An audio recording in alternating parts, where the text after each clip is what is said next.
The anesthetist. The padding of the gurney is small comfort against the oppressive chill of the operating theater. Two surgeons lean over me. They have already introduced themselves as Dr. Michaels and Dr. McCarthy. Their impeccable bedside manner does much to ease my anxieties. Dr. Michaels softly grasps the back of my hand and applies an antiseptic wipe.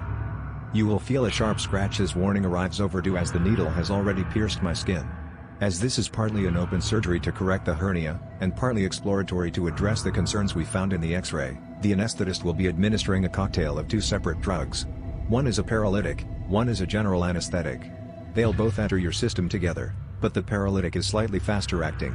We need it so you don't start kicking my colleagues. His cheeks wrinkle from a smile concealed by his surgical mask, returning to studious concentration. It's normal to start feeling a stiffness, but please don't worry, it'll last only a moment. Just concentrate on your breathing and count backwards from 10. The anesthetic will take over from there. Good night. I calmly breathe in his instructions and focus on relaxing my body. The anesthetist's hands tremor as he hooks the fourth up to a forked tube connecting two syringes. With his shaking palm, he pushes both plungers and immediately I feel a tightening of my muscles. I close my eyes, breathe calmly, and begin counting backwards from 10. Nothing. I count again, but I find myself fully conscious, now unable to open my eyes. My pulse quickens as I struggle to elicit movement in every fiber of my being. All I can muster is a slight twitch of my finger. I am locked inside my body. I hear the scraping of metal instruments as they prepare for the surgery.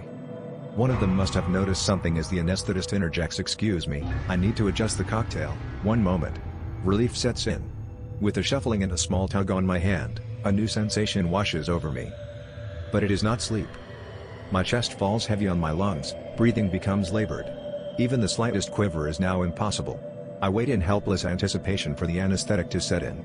Still, nothing. I don't know what I've been given, but it's wrong. My heartbeat slows against the tide of adrenaline. Fluid pools in my lungs and I feel as if I'm drowning.